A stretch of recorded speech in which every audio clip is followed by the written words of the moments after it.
Welcome to Success Blueprint for JEA and NEET. Join the class 12th biology. Study at your own pace and save your time and energy. Please like and subscribe for more educational videos. परिचय। नमस्ते पिताजी। माँ ने मुझसे ये गोली आपको देने के लिए कहा और इसे लेने के बाद आप बेहतर महसूस करेंगे। ठीक है, लाओ इसे मुझे दे दो। पिताजी, यह गोली आपके स्वास्थ्य को किस प्रकार प्रभावित करती है? ये गोली मेरे शरीर को ताकत देती है और इसे खाने से मैं ठीक हो जाऊंगा। पिताजी, यह गोली किस चीज की बनी है?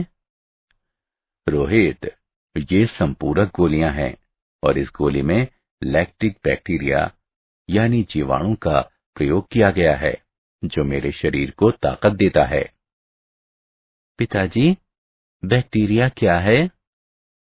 बेटा, ये एकल कोशिकीय सूक्ष्म जीव हैं।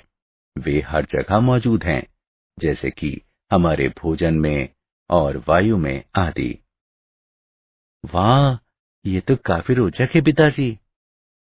क्या तुम और अधिक जानना चाहते हो? हाँ पिताजी।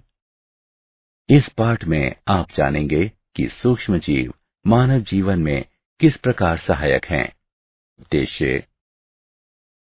इस पाठ के अंत में आप निम्न करने में सक्षम हो जाएंगे। व्याख्या करना कि सूक्ष्म जीव हर जगह उपस्थित हैं। औद्योगिक स्तर पर सूक्ष्म जीवों से प्राप्त उत्पादों की व्याख्या करना। सूक्ष्म जीवों की सहायता से वाहित मल उपचार की व्याख्या करना। सूक्ष्म जीवों की सहायता से बायोगैस के उत्पादन की व्याख्या करना। जैव नियंत्रण कारकों के रूप में सूक्ष्म जीवों को जानना और जैव उर्वरकों के रूप में सूक्ष्म जीवों को समझना। घरेलू उत्पादों में सूक्ष्म जीव। सूक्ष्म जीव बहुत छोटे जीव होते हैं। वे इतने सूक्ष्म होते हैं कि बिना किसी सूक्ष्मदर्शी के दिखाई नहीं देते, जबकि उनकी पृथ्वी पर अधिकता है। वे हर जगह रहते हैं, वायु, मृदा, चट्टान और जल में। ये सूक्ष्म जीव पादपों और जंतुओं के साथ साथ मानव शरीर में भी पाए जाते हैं।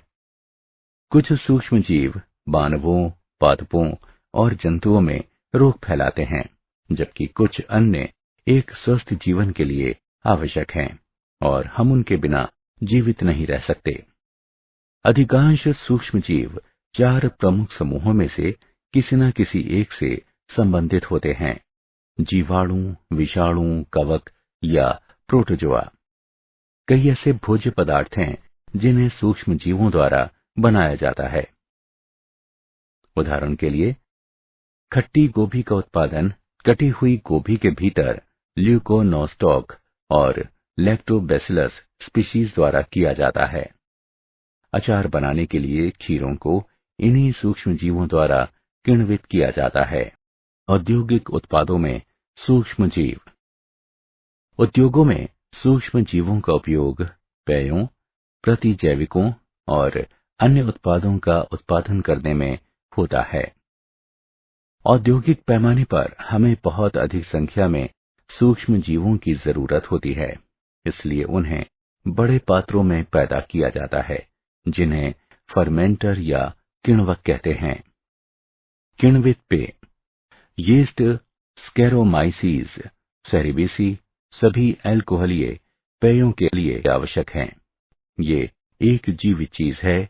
आपके किण्वित पात्र में अरबों कोशिकाएं, सभी भूखे सूक्ष्म जीव जो शर्करा को कार्बन डाइऑक्साइड और अल्कोहल में बदल देते हैं। यीस्ट के अलग अलग प्रकार भिन्न भिन्न उत्पाद बनाते हैं, जैसे कि वाइन, बियर, विस्की आदि।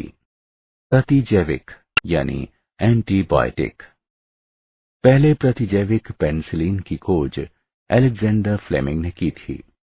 प्रतिजैविक एक ऐसी दवा है जो जीवाणु को मारती है या इसकी वृद्धि को कम करती है। प्रतिजैविक प्रति सूक्ष्म जीवियों की एक श्रेणी है, एक बड़ा समूह जिसमें प्रति विषाणु, प्रति कवक और प्रतिपरजीवी दवाएं शामिल हैं। वे परपोषी के लिए अपेक्षाकृत हानि रहित हैं और इसलिए संक्रमण के उपचार हेतु उनका उपयोग किया जा सकता है। पेनिसिलिन की क्रियाविधि। यह एक पदार्थ के उत्पादन को रोककर कार्य करता है जो कोशिका भित्ति पेप्टिडोग्लाइकेन बनाता है। इसका अर्थ है कि कोशिका विभाजित हुए या नई कोशिका भित्ति को विकसित किए बिना ही निरंतर रूप से वृद्धि करेगी, इसलिए भित्ति दुर्बल हो जाएगी और फलस्वरूप टूट जाएगी। रसायन, एंजाइम तथा अन्य जैव सक्रिय अणु। निम्नांकित तालिका कार्बनिक अम्लों और उनका उत्पादन करने वाले सूक्ष्म जीवों की एक सूची प्रदान करती है। एंजाइमों का उत्पादन सूक्ष्म जीवों लाइपेज, प्रोटीएजेज और पैक्टिनेजेज की सहायता से होता है। लाइपेज एक ऐसा एंजाइम है जो भोजन की वसाओं को तोड़ने में प्रयुक्त होता है ताकि उन्हें आंतों द्वारा अवशोषित किया जा सके। प्रोटीएजेज का आशय एंजाइमों के उस समूह से है जिसका उत्प्रेरकीय कार्य प्रोटीनों के पेप्टाइड बंधों को तोड़ना है। पैक्टिनेजेज एंजाइमों का एक ऐसा संग्रह है जो पैक्टिनों को तोड़ने में समर्थ है। पैक्टिन एक ऐसा पदार्थ है जो पादप कोशिकाओं की कोशिका भित्ति को बनाए रखता है। जैव सक्रिय अणु। एक जैव सक्रिय अणु साइक्लोस्पोरिन ए एक शक्तिशाली प्रतिरक्षा निरोधक कारक है। माइलोटॉक्सिटी की जिसकी कमी इसे नॉन स्टेरॉयडल दवाओं में अनूठा बनाती है, प्रतिरक्षा निरोधन के लिए वर्तमान में जो दी जाती है। इसका उत्पादन ट्राइकोडर्मा पॉलीस्पोरम कवक द्वारा किया जा सकता है। मूल्यांकन। आगे बढ़ने से पहले आइए देखें कि आपने कितना सीखा। निम्न का मिलान करें।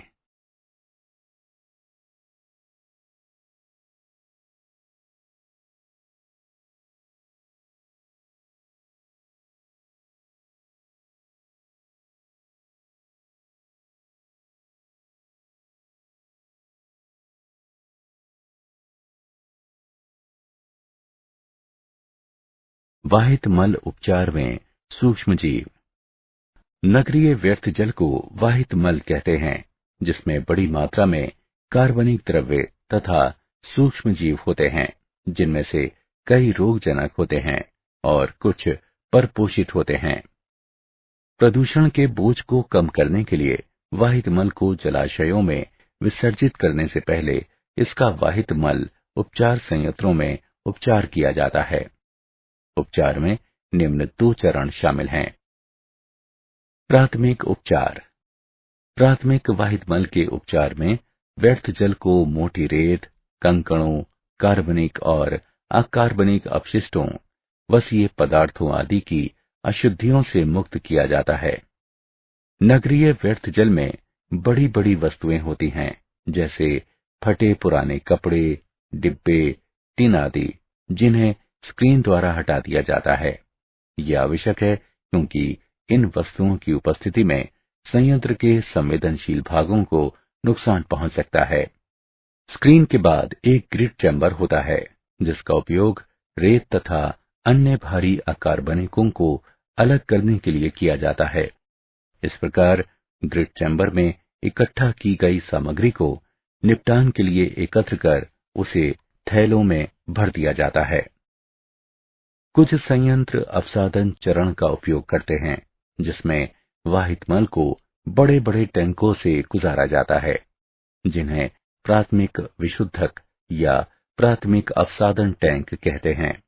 इन टैंकों में तैरते हुए सामग्री को अलग किया जाता है तथा सजातीय द्रव जैविक उपचार के लिए तैयार रहता है, जबकि स्लज को अलग से उपचार द्वारा हटाया जाता है।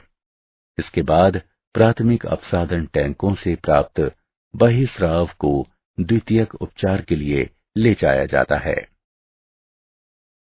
द्वितीयक उपचार या जैव उपचार। वाहित मल की जैविक सामग्री जैसे मानवीय अपशिष्ट, भोजन अपशिष्ट, साबुनों और डिटर्जेंट को अलग करने के लिए द्वितीयक वाहित मल जल उपचार विधि वायवीय जैव प्रक्रियाओं का उपयोग करती है। इस विधि में जीवाणु और प्रोटोजोआ प्राकृतिक रूप से सड़ने योग्य विलय कार्बनिक अशुद्धियों को जीवाणु झुंड में बदल देते हैं। इससे बहिस्राव की बीओडी यानी बायोकेमिकल ऑक्सीजन डिमांड घटती है। बीओडी का आशय ऑक्सीजन की उस मात्रा से है जिसकी वायवीय सूक्ष्म जीवों को जल के एक नमूने में कार्बनिक द्रव्य को अवघटित करने के लिए बायोगैस के उत्पादन में सूक्ष्म जीव। बायोगैस गैसों, जिसमें मुख्यतः मीथेन शामिल है, का एक मिश्रण है जिसका उत्पादन सूक्ष्म जीवीय गतिविधि द्वारा किया जाता है और जिसका उपयोग ईंधन के रूप में किया जाता है। गोबर बायोगैस का प्रमुख स्रोत है क्योंकि गोबर में जीवाणुओं की संभावना दूसरों की तुलना में अधिक होती है। मीथेनोबैक्टीरियम, ये वो जीवाणु हैं जो पशुओं के रूमेन यानी उदर के एक भाग में पाए जाते हैं। रूमेन गाय के पाचन तंत्र का सबसे महत्वपूर्ण भाग है क्योंकि मीथेनोबैक्टीरियम इसे दूसरे पशुओं से अलग करता है। हम मीथेनोबैक्टीरियम की उपस्थिति के कारण बायोगैस निर्माण में पशुओं के मल का प्रयोग करते हैं। मीथेनोबैक्टीरियम मीथेन गैस का निर्माण करते हैं जो अत्यधिक ज्वलनशील होती है। ग्रामीण क्षेत्रों में हम बायोगैस संयंत्र देख सकते हैं। ये जीवाणु बायो अपशिष्ट को उपयोगी खाद में भी बदल सकता है।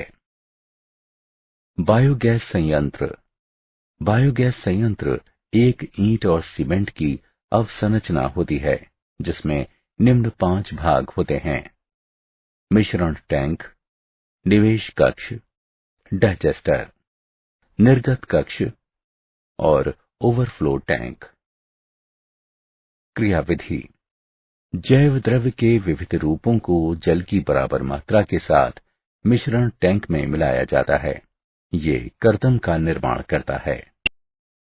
कर्दम को निवेश कक्ष के माध्यम से डाइजेस्टर में भरा जाता है। जब डाइजेस्टर आंशिक रूप से कर्दम द्वारा भर जाता है तो कर्दम को भरना रोककर संयंत्र को लगभग 2 माह के लिए अप्रयुक्त छोड़ दिया जाता है। इन 2 माह के दौरान कर्दम में उपस्थित अवायवीय जीवाणु जल की उपस्थिति में जैव द्रव्य को अपघटित या किण्वित करते हैं। अवायवीय किण्वन के फलस्वरूप बायोगैस का निर्माण होता है जो डाइजेस्टर के गुंबद में एकत्र होने लगती है। जब अत्यधिक बायोगैस जमा हो जाती है तो बायोगैस बलों द्वारा आरोपित दाब से प्रयुक्त कर्दम निर्गत कक्ष में चली जाती है। निर्गत कक्ष से प्रयुक्त कर्दम ओवरफ्लो टैंक में पहुंचती है। प्रयुक्त कर्दम को मानवीय तरीके से ओवरफ्लो टैंक से निकाल लिया जाता है और इसका उपयोग पादपों के लिए खाद के रूप में किया जाता है। जब भी बायोगैस की आपूर्ति की जरूरत होती है, पाइपलाइन जैव नियंत्रण कारक के रूप में सूक्ष्म जीव, जैव नियंत्रण पीड़क जीवों की संख्या को विनियमित करने के लिए एक जीव का सोद्देश्य उपयोग है। पीड़क तथा रोगों का जैव नियंत्रण विभिन्न परभक्षी कीटों या कणों या परजीवी पर्रों या सूत्रकृमियों के उपयोग द्वारा किया जा सकता है जो पीड़क को घातक जीवाणु वाली बीमारियों से संक्रमित कर देते हैं। ये खाने योग्य तथा सजावटी पादपों दोनों के लिए पीड़क नियंत्रण की एक सुरक्षित विधि है जो सही दशाओं में उत्कृष्ट परिणाम दे सकती है। उदाहरण के लिए बैसिलस थोरिनजिएंसिस एक ऐसा जीवाणु है जिसके बीजाणु कुछ कीटा लार्वा के लिए जहरीले होते हैं और उन्हें मार देते हैं, लेकिन अन्य कीटों के लिए हानि रहित हैं। पादप रोगों का उपचार या नियंत्रण के लिए एक अन्य जैव नियंत्रण विकसित किया जा रहा है जो कवक ट्राइकोडर्मा है जो मृदा तथा मूल पारिस्थितिक तंत्र में मुक्त जीवित होता है और कई पादप रोगों के विरुद्ध प्रभावी है। जैव उर्वरक के रूप में सूक्ष्म जीव। जैव उर्वरक एक ऐसा पदार्थ है जिसमें जीवित सूक्ष्म जीव होते हैं, जिन्हें जब बीज पादप की सतहों या मृदा पर छोड़ा जाता है तो ये राइजोस्फीयर या पादप के अग्रभाग में बस्ती बना लेते हैं तथा परपोषी पादप के लिए प्राथमिक पोषकों की आपूर्ति या उपलब्धता को बढ़ाकर वृद्धि का संवर्धन करते हैं। जीवाणु, साइनोबैक्टीरिया तथा कवक माइकोराइजा जीवों के 3 समूह हैं जिनका उपयोग जैव उर्वरकों के रूप में किया जाता है। जीवाणु, उदाहरण के लिए राइजोबियम, एजोबैक्टर, एजोस्पाइरिलम आदि। राइजोबियम एक मृदा में रहने वाला जीवाणु है जो लेग्यूम जड़ों में बस्ती बनाने में सक्षम है तथा ये वायुमंडलीय नाइट्रोजन को सहजीवी रूप से स्थिर करता है। साइनोबैक्टीरिया, जलीय दशा में साइनोबैक्टीरिया वृद्धि करते हैं, वायुमंडलीय नाइट्रोजन को स्थिर करते हैं तथा वातावरण में एमिनो अम्ल, प्रोटीन और दूसरे वृद्धि प्रेरक पदार्थों को मुक्त करते हैं। साइनोबैक्टीरिया के उदाहरण साइटोनेमा, नील हरित शैवाल, माइक्रोसिस्टेस आदि। कवक या माइकोराइजा, माइकोराइजा कवक के समूह होते हैं जो पादपों की जड़ों में वृद्धि करते हैं। वास्तव में ऐसे नवोद्भिद जिनमें माइकोराइजा वाले कवक होते हैं पौधारोपण के बाद अपनी जड़ों पर बेहतर तरीके से वृद्धि करते हैं और तेजी से बढ़ते हैं। कवकीय सहजीवी पादप से आश्रय और भोजन प्राप्त करते हैं, बदले में पादप कई प्रकार के लाभ अर्जित करता है, जैसे कि फास्फोरस, लवणता का अवशोषण और सूखे के प्रति सहनशीलता, जल संतुलन को बनाए रखना तथा कुल मिलाकर पादप में वृद्धि और विकास करना। आप जानते हैं, अनुसंधानकर्ताओं ने मुहासों से छुटकारा दिलाने के लिए एक स्किन वायरस तैयार किया है। एक ऐसे वायरस का उपयोग करना जो प्राकृतिक रूप से उस जीवाणु को अपना आहार बनाता है जो कील मुहासे पैदा करते हैं।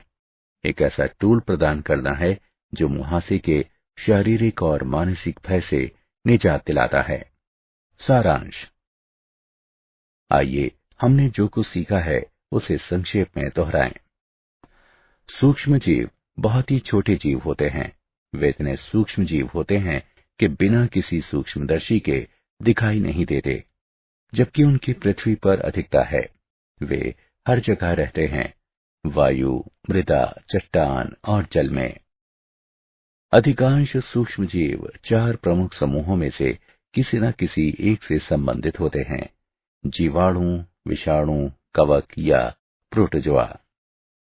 उद्योगों में सूक्ष्म जीवों का उपयोग पेयों, प्रतिजैविकों और अन्य उत्पादों का उत्पादन करने में होता है। पहले प्रतिजैविक पेनिसिलिन की खोज अलेक्जेंडर फ्लेमिंग ने की थी। एंजाइमों का उत्पादन सूक्ष्म जीवों, लाइपेज, प्रोटीएजेज और पेक्टिनेजेज की सहायता से होता है। वाहित मल के उपचार में प्रयुक्त सूक्ष्म जीव हैं। उपचार में 2 चरण शामिल हैं: प्राथमिक उपचार और द्वितीयक उपचार।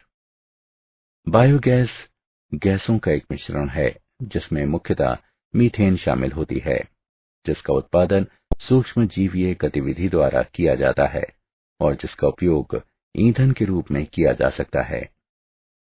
बायोगैस का उत्पादन बायोगैस संयंत्र में किया जाता है।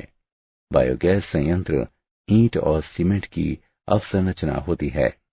इसमें निम्न 5 भाग होते हैं: मिश्रण टैंक, निवेश कक्ष, डाइजेस्टर, निर्गत कक्ष और ओवरफ्लो टैंक। जैव नियंत्रण पीड़क जीवों की संख्या को विनियमित करने के लिए एक जीव का सौद्देश्य उपयोग है।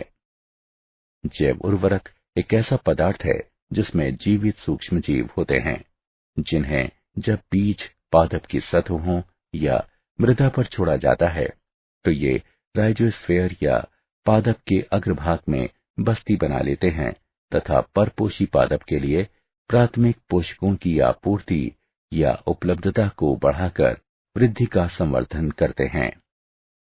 जीवा For chapter-wise notes, MCQ and mind maps, please visit www.success.org.in or download free mobile app Success Quiz. Please like and subscribe for more educational videos. Thank you.